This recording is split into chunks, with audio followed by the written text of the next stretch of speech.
Hello दोस्तों, Niranjan Sharma official में आपका स्वागत है। आज हम लोग देखने वाले हैं कि basic terminologies of tree data structure की। ट्री डेटा स्ट्रक्चर की आज हम लोग क्या होता है देखेंगे, क्यों होता है देखेंगे, इसकी बेसिक टर्म्स कौन कौन से होते हैं। तो बने रहिए, बिल्कुल आपको इसकी बेसिक कंसेप्ट आपको मैं समझाने वाला हूं कि ट्री डेटा स्ट्रक्चर क्या होता है। तो किसी भी चीज को पढ़ने से पहले कि वो क्या होता है, हमें ये समझना होता है कि वो क्यों होता है ना। क्या मोटिवेशन है, हम क्यों ट्री डेटा स्ट्रक्चर को पढ़ने जाएं। तो आप देखिए कि पहले अगर ट्री डेटा स्ट्रक्चर को अगर आप पढ़ने जाएं तो उसके मैं पहले पहले आपको वाई का जवाब देता हूं कि आप क्यों ट्री डेटा स्ट्रक्चर को पढ़ने जाएं। तो इसकी लॉजिक ये है कि आप ऐसे समझिए कि जैसे मान लीजिए कि आपके पास एक एन है, एन की वैल्यू कितनी है, 10 है। 10 एलिमेंट को आपको ढूंढना है। तो 10 एलिमेंट में 10 एलिमेंट का क्या मतलब हुआ, 10 एलिमेंट का मतलब 10 ब्लॉक बनेंगे मेमोरी में, 1 2 3 4 5 6 7 8 9 और 10 ब्लॉक बन गए। अभी 10 ब्लॉक का कोई वैल्यू है, मान लीजिए 1 2 3 4 5 6 7 8 9 9 10 कोई वैल्यू है। अब इन वैल्यूज को अगर आप ढूंढेंगे तो आपकी लूप कितनी बार चलेगी, अगर 10 एलिमेंट्स हैं तो order of n time loop चलेगी, मतलब 10 बार लूप चलेगी आपकी। ठीक है। अगर बाइनरी सर्च अप्लाई करते हैं तो कम बार चलेगी, लेकिन ये भी समझिए कि बाइनरी सर्च के लिए डेटा पहले से ही सॉर्टेड होना चाहिए। अगर सॉर्टेड नहीं है तो बाइनरी सर्च उस पर अप्लाई नहीं हो सकती, याद रखिएगा। ठीक है। तो कहने का मतलब यह है कि इस पे डेटा ढूंढने के लिए आपने एक मोटा मोटा 10 टाइम लूप चलाई। लेकिन अगर इसी डेटा को अगर हम लोग ऐसे अरेंज कर दें तो 1, इधर 2, इधर 3, इधर 4, इधर 5, इधर 6, इधर 7, इधर 8, इधर 9। अब बताइए कितनी बार लूप चलेगी। यहां से डेटा को ढूंढने के लिए लूप चलेगी 1 बार, 2 बार, 3 बार, 4 बार, बस 4 बार में काम खत्म। तो आप देखिए कि इन्हीं एलिमेंट्स को सर्च करने के लिए आपने एरे में से कितनी बार लूप चलाई, 10 बार। और ट्री में कितनी बार लूप चलाएंगे, 4 बार। जी, मेन वजह क्या है कि हमारा डेटा जो ऑपरेशन करने की जो कॉस्ट होती है वो घट जाती है जब हम लोग ट्री डेटा स्ट्रक्चर का यूज करते हैं तब। और यही वजह है कि ट्री थोड़ा सा मुश्किल होते हुए भी हम लोग ट्री की तरफ जाते हैं, जब थोड़ा सा हमें चीजों को ऑप्टिमाइज करना रहता है। तो क्यों ट्री का इस्तेमाल करते हैं, जिससे हमारी प्रोसेसिंग स्पीड थोड़ी फास्ट हो सके। याद रखिएगा, अब ये सिर्फ 10 एलिमेंट पे इतना इंपैक्ट कर रहा है, जब ये लाख 2 लाख 4 लाख एलिमेंट होंगे तो बहुत ज्यादा इंपैक्ट करेगा, है ना। तो चलिए आगे बढ़ते हैं, अब समझते हैं कि ट्री क्या होता है। तो आपको पता ही है कि यहाँ पे पहला पॉइंट भी है कि tree is hierarchical data structure. तो जाहिर सी बात है कि हर चीज को हम लोग, क्योंकि ये जो पेड़ वाला स्ट्रक्चर है ना, ये इसको बोलते हैं हायरार्किकल डेटा स्ट्रक्चर। तो ट्री एक हायरार्किकल डेटा स्ट्रक्चर है जिसके अंदर यहाँ पे डेटा स्टोर करते हैं, मतलब ये डेटा है, ये डेटा है, ये डेटा, ये जो यहाँ पे जो नोड के फॉर्म में स्टोर करते हैं इसको बोलते हैं डेटा। ठीक है। अब यहाँ पे लिखा भी है कि most powerful advance data structure. Most powerful advance data structure इसलिए लिखा है क्योंकि ट्री के अंदर हम लोग ये हमारे ऑप्टिमाइजेशन टाइम कॉम्प्लेक्सिटी को बहुत रिड्यूस कर देगा। एक बेहतरीन डेटा स्ट्रक्चर है। ठीक है। ये नॉन लीनियर डेटा स्ट्रक्चर है। तो नॉन लीनियर का मतलब कि जहां पर डेटा अरेंज होता है क्रम में, और नॉन लीनियर का मतलब कि जहां डेटा अरेंज होता है हायरार्किकल फॉर्म में। तो आप देख सकते हैं कि यहाँ डेटा किस फॉर्म में अरेंज होगा, तो डेटा अरेंज होगा आपका हायरार्किकल फॉर्म में। ठीक है। अच्छा, दूसरा क्या है कि ये नोड्स को रिप्रेजेंट करता है। इस बात को समझने के लिए हम लोग आगे बढ़ते हैं तो समझ में आएगी बात ज्यादा ये। ठीक है। अब देखिए, ये है ट्री की सारी टर्मिनोलॉजीज। जैसे मान लीजिए आपके पास एक ट्री है, तो ट्री में यहाँ पर ये जो है इसको बोलते हैं रूट। ये जो सबसे ऊपर इसको क्या बोलते हैं, रूट। अब रूट की आप देखिए, ये जो रूट से जो चीजें निकल रही है ना, ये जो निकल रही है इसको बोलते हैं एजेस, जो कनेक्ट करती हैं दूसरे। ठीक है। अब क्या होता है कि जैसे अब ये नोड है, जैसे कायदे से ये बी नोड है, सी नोड है, डी नोड है, ई नोड है, इन सबको नोड बोलते हैं। अब अगर मैं देखूं तो ए क्या है, ए बी का पेरेंट है, ए सी का पेरेंट है। उसी तरीके से जैसे किसी एक पेरेंट के दो चाइल्ड हो, तो ये पेरेंट है, इसके ये दो चाइल्ड हैं, ये होगी चाइल्ड नोड, ये होगी हमारी पेरेंट नोड। ठीक है। अब एक कंसेप्ट आता है क्या, तो रूट हो गया, पेरेंट नोड मैंने बता दिया आपको, चाइल्ड नोड बता दिया, ये है सिबलिंग।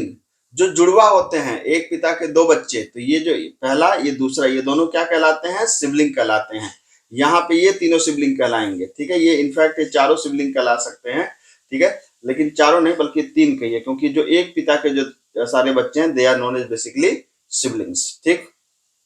पाथ, पाथ का मतलब एक नोड से दूसरे नोड पे जाने का जो रास्ता है। जैसे यहाँ पे अगर मैं पहुंचना है, अगर यहाँ से चालू करनी है तो मैं क्या करूंगा, पहले यहां से यहां जाऊंगा, यहां से यहां जाऊंगा, यहां से यहां जाऊंगा, तो ये पाथ है। जैसे अगर मुझे यहां जाना हो तो यहां से यहां जाऊंगा, यहां से यहां जाऊंगा, तो इसको बोलते हैं हम लोग पाथ। ठीक है। डिग्री ऑफ नोड, डिग्री का मतलब क्या होता है, डिग्री का मतलब होता है कि जैसे अब डिग्री का मतलब कि कितने उसके चिल्ड्रंस हैं। जैसे यहाँ पर देखिए इसके 3 चिल्ड्रन है तो इसकी डिग्री हो गई 3। यहाँ पर कितने चिल्ड्रन है, 1 चिल्ड्रन है तो डिग्री हो गई 1। यहाँ पे कितने चिल्ड्रन है, 2 चिल्ड्रन है तो डिग्री हो गई 2।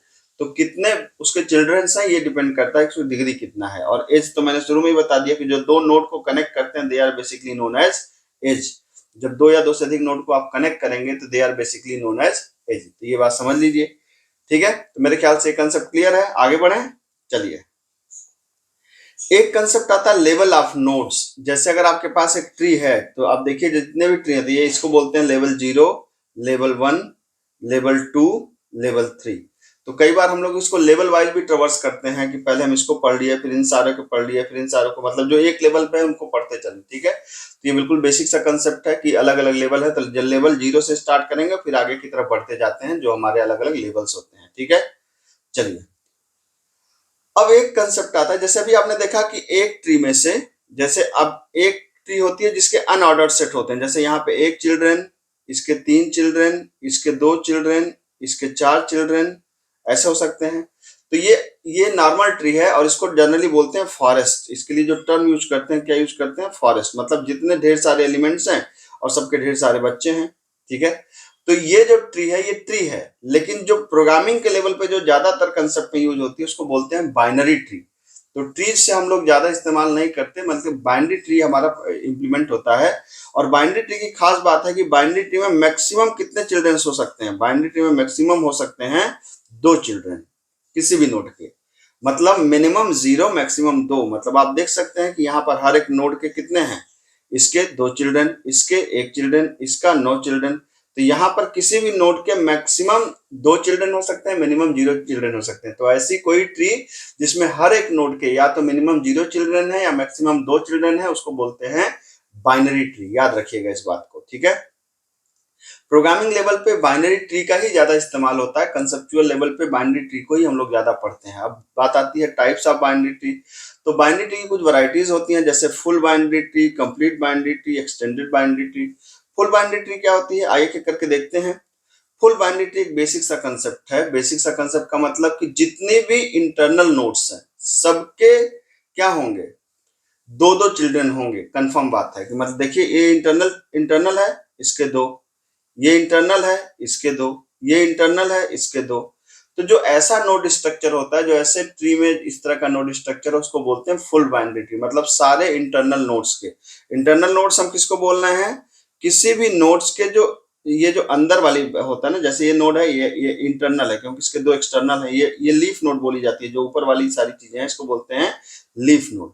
ठीक है, तो जितने भी इंटरनल नोड्स हैं आप देख सकते हैं, internal node 1, internal node 2, internal node 3, हर इंटरनल नोड के 2-2 चिल्ड्रन होंगे ही होंगे। इसको बोलते हैं फुल बाइनरी ट्री। ठीक है, एक कंसेप्ट आता है complete binary tree. Complete binary tree का मतलब क्या होता है कि कंप्लीट बाइनरी ट्री या परफेक्ट बाइनरी ट्री मतलब एक ऐसी नोड जिसमें सारी नोड के 2 के पावर n-1 चिल्ड्रन हो। कहने का मतलब क्या है, अगर आप इसको देखें तो यहाँ पे कितना है, 2 के पावर 0 नोड्स। इस लेवल पे अगर आप देखें तो जो भी लेवल है ना उसका 2 के पावर लगा दीजिए। 2 के पावर 0 नोड्स, 2 के पावर 0 कितना आएगा, 1 आएगा। यहाँ पे कितना है 2 के पावर, यहाँ पे आप देख सकते हैं 2 के पावर 1 नोट तो ये 2 आ गया। यहाँ पे कितना है 2 के पावर 2 नोट तो यहाँ पे 4 आ गया।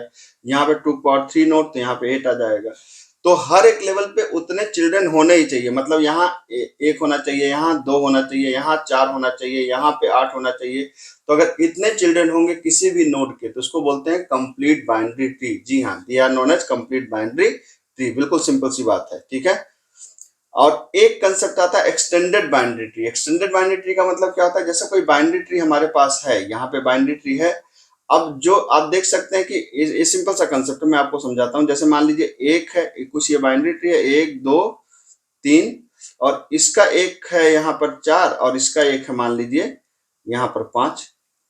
तो अब इसको कंप्लीट बाइनरी ट्री बनाने के लिए, कंप्लीट बाइनरी ट्री नहीं कहेंगे बल्कि इसको फुल बाइनरी ट्री बनाने के लिए, फुल बाइनरी ट्री का मतलब ये वाला कंसेप्ट, ये वाला कंसेप्ट था। फुल बाइनरी ट्री बनाने के लिए हमें मतलब सारे इंटरनल नोड्स पे कितने रहे, 2 चिल्ड्रन रहे, इसके लिए क्या करना पड़ेगा, एक डमी नोड ऐड कर देते हैं। तो हमने यहाँ पर एक डमी नोड ऐड कर दिया, यहाँ पर हमने एक डमी नोड ऐड कर दिया, और जो ये हमने इसको एक्सटेंड करके एक तरीके से बना दिया आपको फुल बाइनरी ट्री। तो इस कंसेप्ट को बोलते हैं extended binary tree. Extended binary tree का मतलब कि इसको हम लोग बनाते हैं फुल बाइनरी ट्री, और फुल बाइनरी ट्री बनाने के लिए कुछ डमी नोड्स को ऐड करते हैं। जैसे आप देख सकते हैं यहाँ डमी नोड्स को ऐड कर दिया, जिसको बोलते हैं फुल बाइनरी ट्री। तो ये है बाइनरी ट्री के कुछ बेसिक कंसेप्ट्स, बेसिक टर्म्स। इसको हम लोग प्रोग्रामिंग भी देखेंगे और समय के साथ इसकी और भी चीजों को देखेंगे। तो आज के लेक्चर में इतना ही, मिलते हैं अगली क्लास में। Thank you so much.